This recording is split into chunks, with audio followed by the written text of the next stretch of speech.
I slept with my best friend's fiancé 3 days before her wedding, and I was supposed to be her maid of honor standing next to her at the altar. I know how that sounds, trust me. But before you judge me, wait until you hear how it started.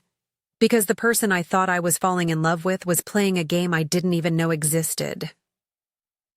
My name is Bailey Mitchell. I'm 27 years old, and I work as a marketing consultant in Northampton, Massachusetts. I've known Madison Harper, Maddie, since we were 5 years old. We grew up 3 houses apart on Elm Street. She was there for my first heartbreak in high school, my college graduation, the night I got my first real job. And I was there for hers. We were the kind of friends people envy. The kind where you finish each other's sentences and show up at each other's apartments without calling first. When Maddie got engaged to Garrett Donovan a year and 8 months ago, she asked me to be her maid of honor before she even posted the ring photo on Instagram. We were at Haymarket Cafe downtown, and she slid the little velvet box across the table with tears in her eyes. "Say yes, bae. I can't do this without you." I said yes. Of course I said yes. Garrett was 32, a financial advisor at Pioneer Valley Financial Group, the kind of guy who wore Tom Ford cologne and drove a black Audi.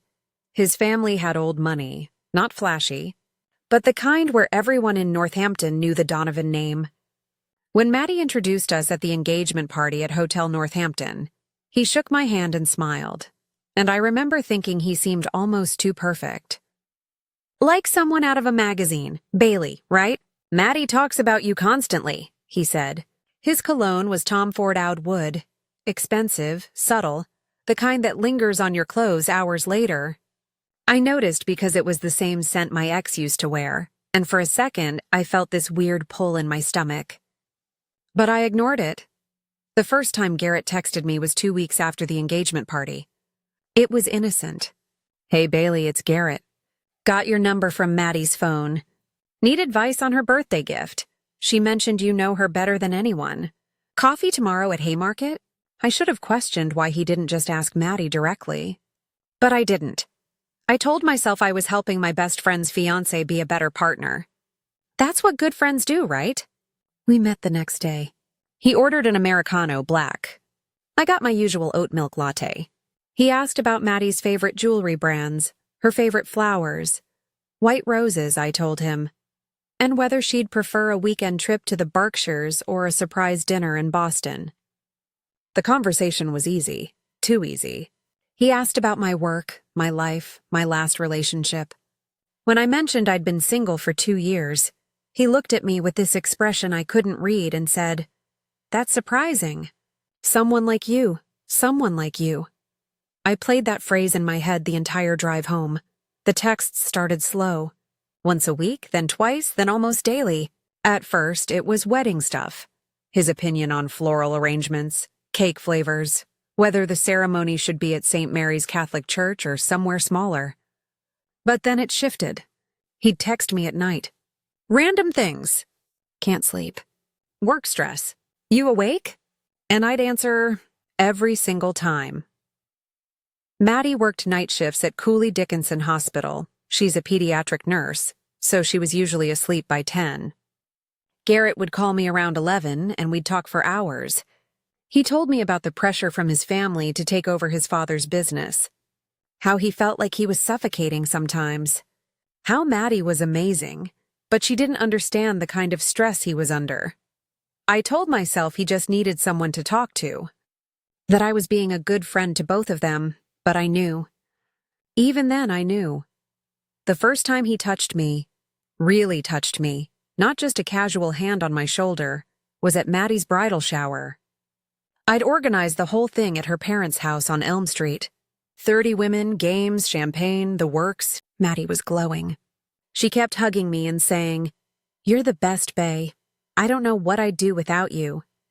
Garrett showed up at the end to pick her up. He walked into the living room, smiled at everyone, and his eyes landed on me. Just for a second. But it was enough. When Maddie went upstairs to grab her purse, he leaned in close and whispered, "You look beautiful today." My heart stopped. That night, he texted me. "I couldn't stop thinking about you." I didn't respond. I stared at my phone for 20 minutes, my hands shaking, and then I turned it off. But the next morning, I turned it back on. And I replied, "We can't do this." His response came immediately. "I know, but I can't help it." 3 days later, we met for coffee again. He said he needed help picking out a gift for Maddie, some necklace he'd seen at a jewelry store downtown. I knew it was an excuse. He knew I knew. But I went anyway. After we left the store, he suggested a drink. Just one, he said, to celebrate finding the perfect gift. We went to a bar on Main Street, tucked away enough that no one we knew would see us. 2 drinks turned into 4. The conversation wasn't about Maddie anymore. It was about us. About how easy it felt to talk to each other. How we understood each other in a way that felt rare. In the parking lot, under the dim yellow streetlights, he kissed me. I didn't pull away. I told myself it was a mistake. That it didn't mean anything. That it would never happen again. But when he texted me the next day, "I'm sorry. That was wrong. Let's forget it happened." I felt this sinking disappointment in my chest. And when he texted me again 3 days later like nothing had happened, I answered. Because I wanted to. Yeah? I know. It's a lot to process. But go ahead and subscribe. Because this story gets so much worse than you think. Leave a comment telling me, have you ever been in a situation where you knew something was wrong but convinced yourself it was fine? Because I did that for over a year straight. I told myself I was being a good friend. That Garrett just needed someone who understood him. That Maddie would never find out. But when I stopped to think about it, I realize now that Garrett had been planning this from the moment Maddie introduced us. But in that first coffee meeting at Haymarket Cafe, I had no idea I was walking into a trap that would destroy everything. That first coffee happened on a Tuesday morning at Haymarket Cafe. I told my boss I had a dentist appointment. First lie? Small one, didn't feel like it counted. Garrett was already there with 2 lattes waiting, and he'd remembered I take oat milk. That detail stuck with me. Maddie's fiancé remembered my coffee order after meeting me once. He thanked me for doing this, said he wanted her birthday to be perfect. We talked about gift ideas for maybe 10 minutes. I suggested a necklace, gold not silver, delicate chain. He smiled and said that's exactly why he needed me. Then the conversation shifted. How long had Maddie and I been friends? 22 years, I told him.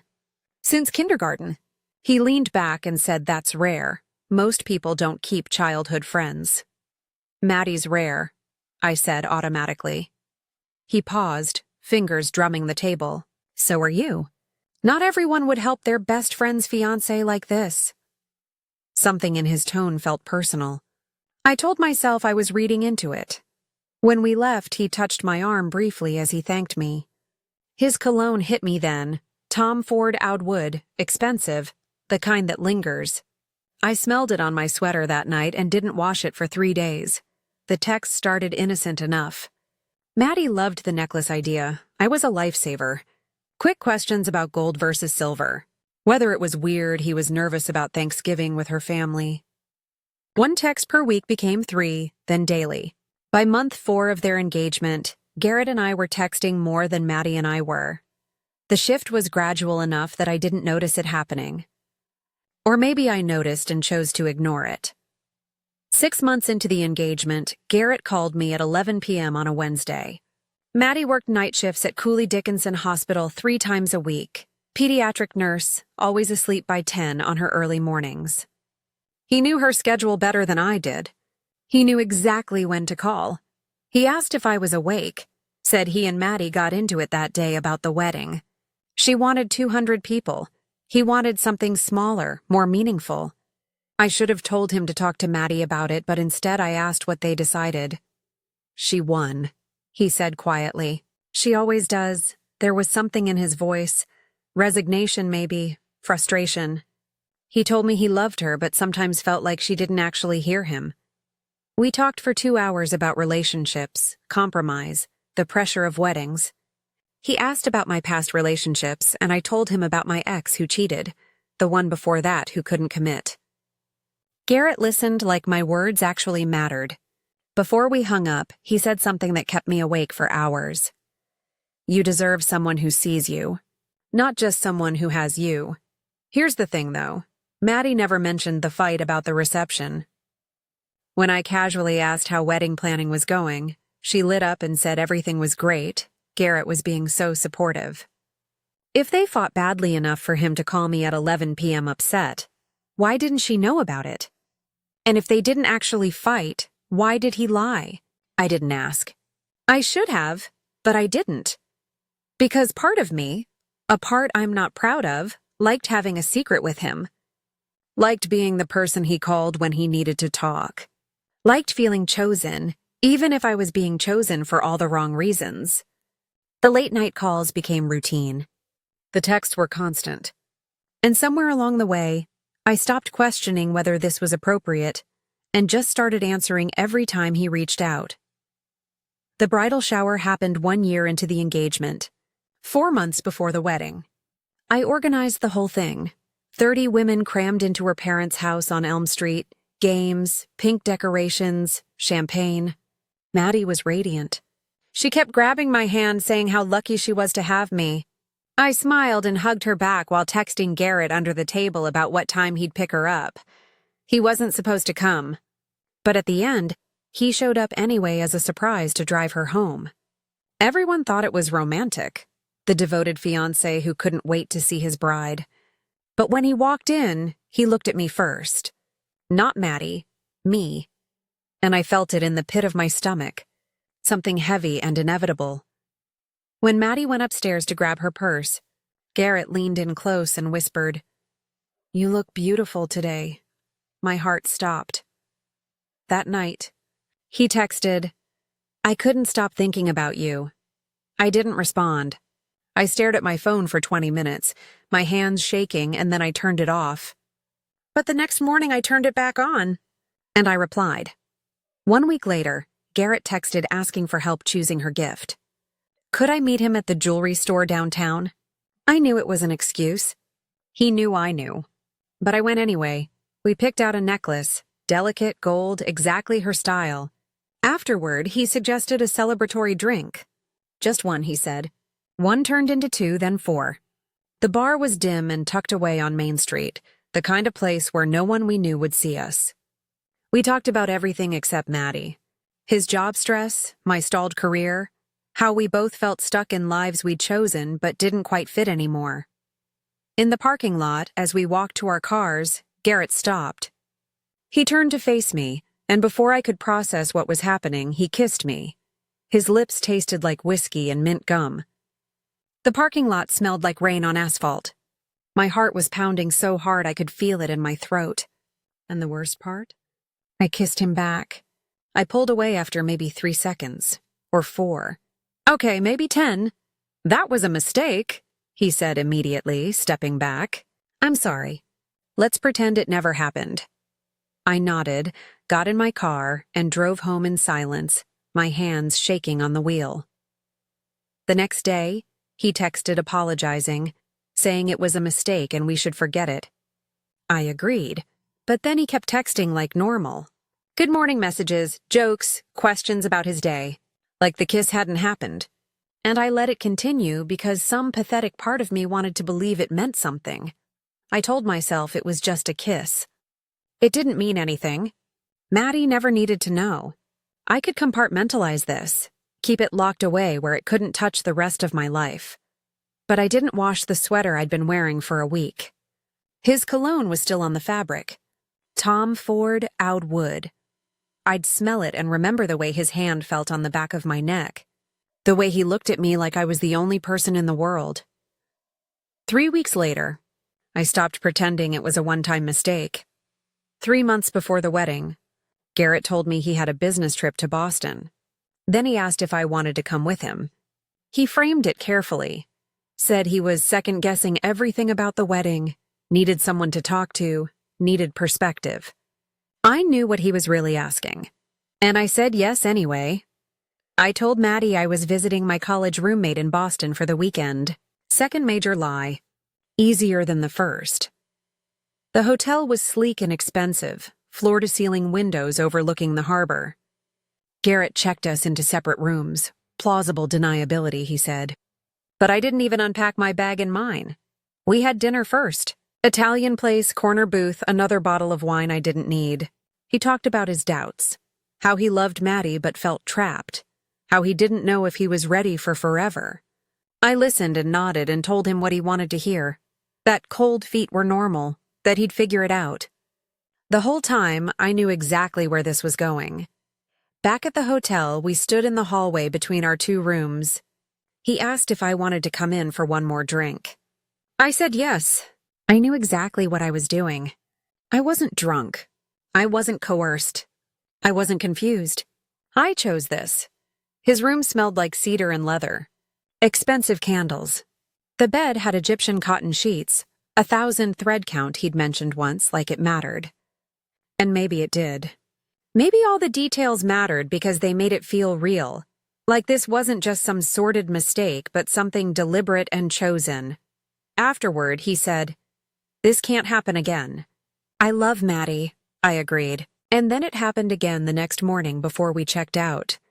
For the next 3 months, we fell into a routine. 2, sometimes 3 times a week, I'd go to his apartment when Maddie was working night shifts at the hospital. He'd leave the side entrance unlocked for me. I'd park 2 blocks away. We had it down to a science: timing, alibis, exit strategies. I knew his apartment better than my own. Knew which floorboard creaked by the bathroom. Knew he kept the good whiskey on the top shelf. Knew the exact amount of time it took for her shift to end and for her to drive home. 32 minutes. We always had 32 minutes of buffer. 1 week before the wedding, Maddie showed me her dress for the final fitting. She looked perfect, glowing, hopeful, so damn happy. She hugged me tight and said, "I couldn't do this without you, bae." I felt something then. Guilt maybe, or shame. Something dark and heavy that settled in my chest. But I shoved it down where it couldn't touch me. I'd gotten good at that.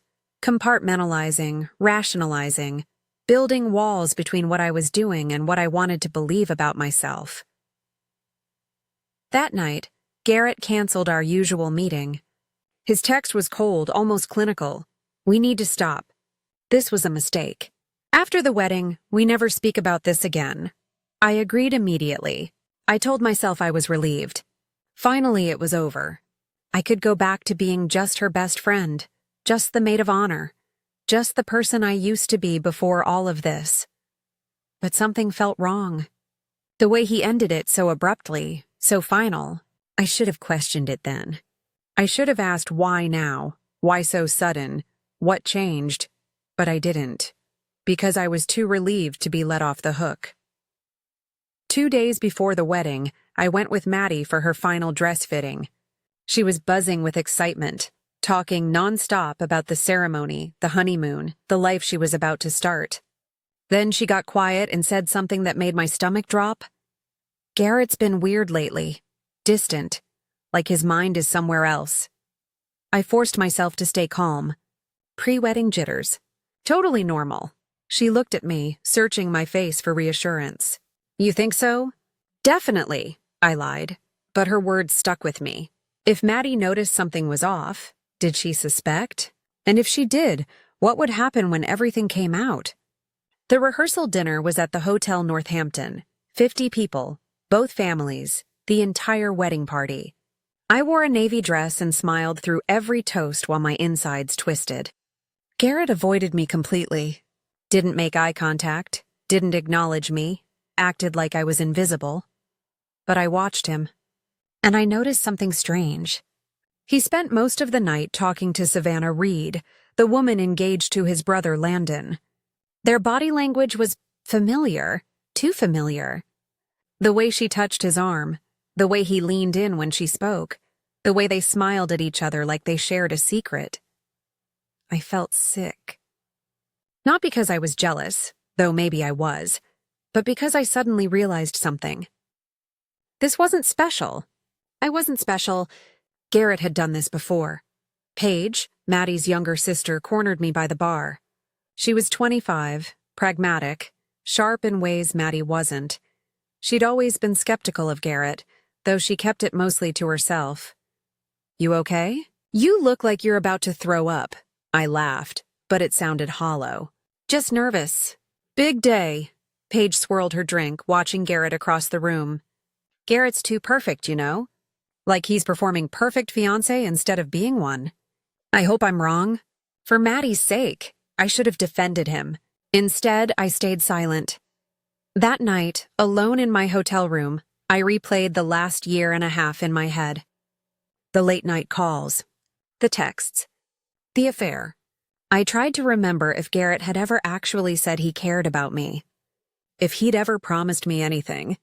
And I realized he hadn't. Not once. Every conversation was vague. Every moment designed to make me feel special without him actually committing to anything. He'd told me I deserved someone who saw me. But he'd never said he was that person. At 11 p.m., my phone buzzed. A text from Garrett. Don't do anything stupid tomorrow. Just play your role.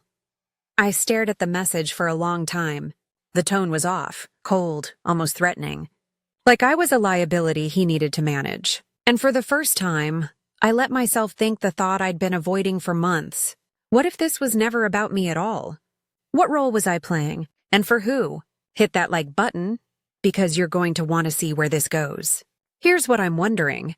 If someone tells you exactly what they are through their actions, but you choose to believe their words instead, whose fault is the betrayal?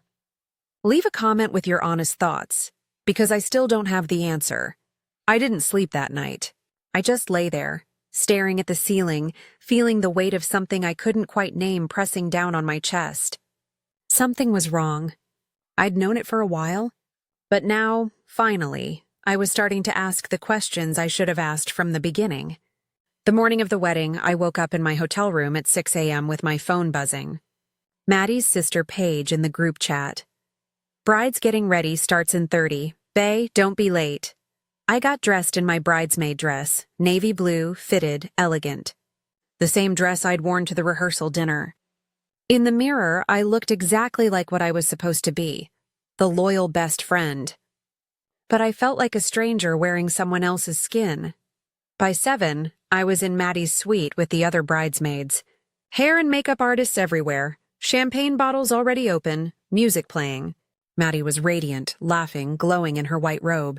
She grabbed my hand and pulled me close. I can't believe this is finally happening, Bae. Everything's perfect.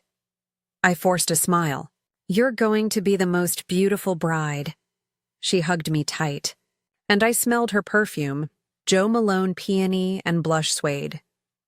The same perfume I'd smelled on Garrett's sheets 3 days ago. I felt nauseous.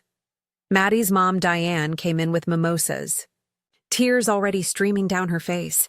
She looked at me and said, Bailey, you've been Maddie's rock through everything. I'm so grateful she has you, I wanted to tell her. God, I wanted to. But the words stuck in my throat like glass. Around 9 a.m., my phone buzzed. A text from a number I didn't recognize. Meet me. Back garden of St. Mary's, 30 minutes before ceremony. Urgent. No name. But I knew it was Garrett. I slipped out while everyone was distracted with makeup touch-ups. The church was 2 blocks from the hotel.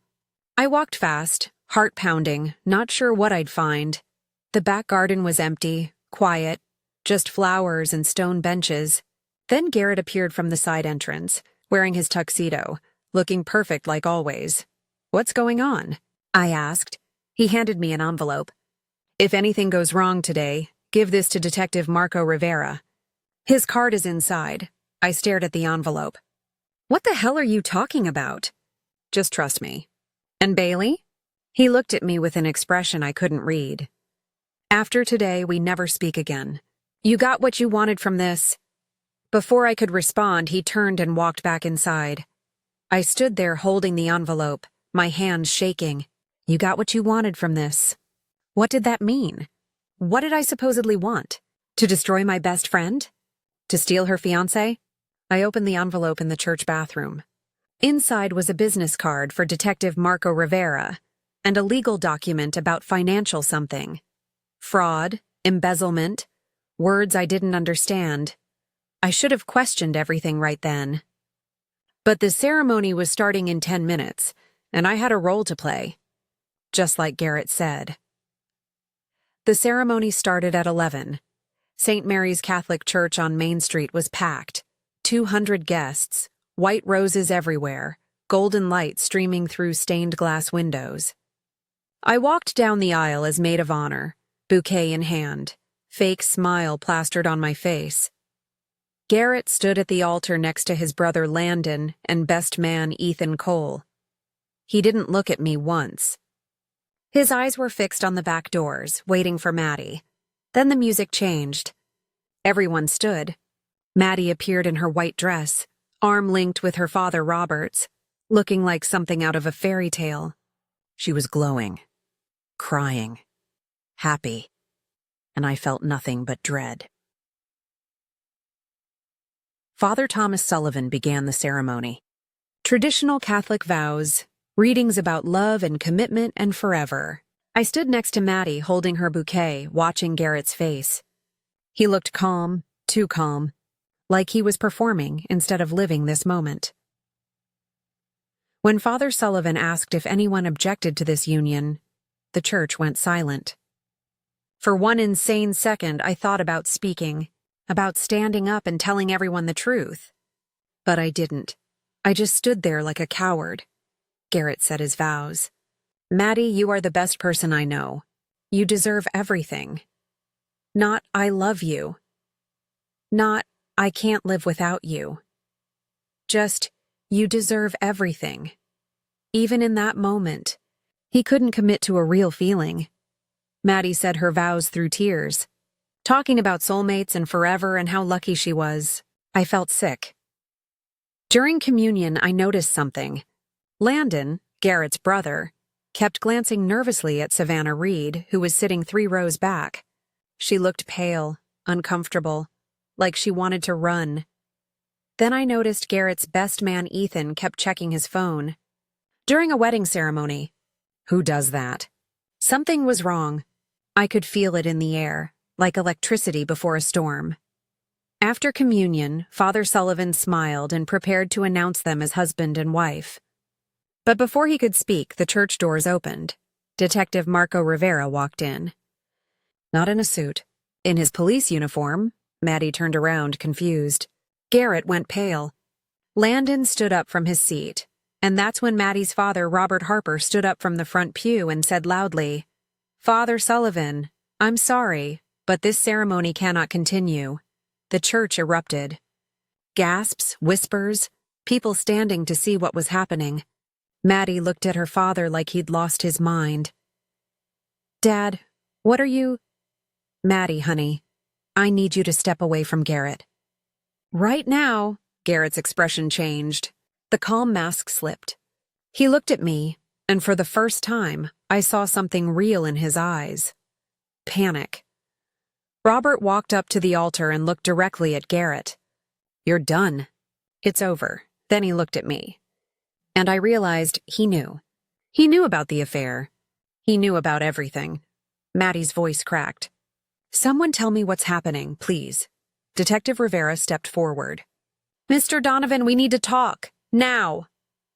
I stood there frozen, holding Maddie's bouquet, watching everything I'd feared for a year and a half finally explode in real time. But I didn't understand why. What did Robert know that I didn't? And why did Garrett look at me like I'd betrayed him? Detective Rivera didn't arrest Garrett right there at the altar.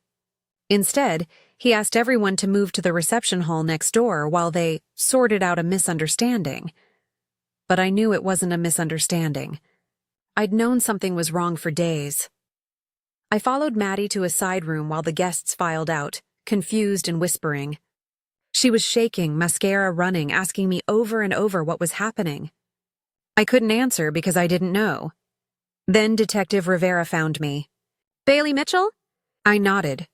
"We need to talk. Alone."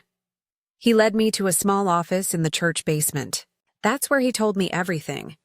And that's when I realized I'd never been Garrett's lover. I'd been his insurance policy. Rivera explained that Robert Harper hired him 3 months ago to investigate Garrett. Maddie's family has money, old inheritance, trust funds, real estate worth over $2 million. Garrett knew that. He'd been planning to access it through the marriage.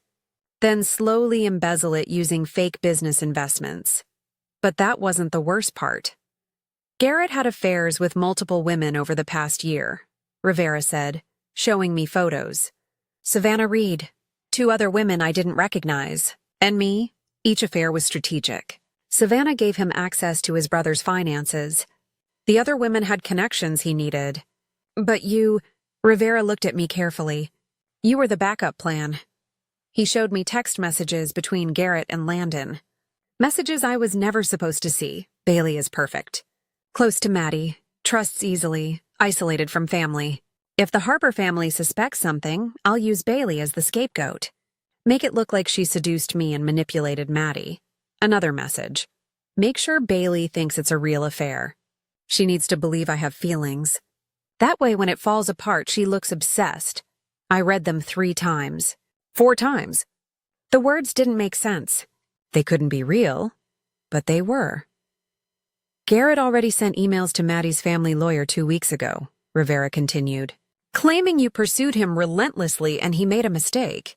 He was building the narrative that you're unstable, that you wanted to destroy Maddie's life out of jealousy. Everything I thought was real, the connection, the late-night calls, the way he looked at me, it was scripted. Every word, every touch, every "I can't stop thinking about you" text. He was playing a role, and I was too desperate for validation to see it. The envelope he gave you this morning, Rivera said, that was his final move. If things went wrong, you'd give me that document and incriminate yourself as his accomplice in the fraud.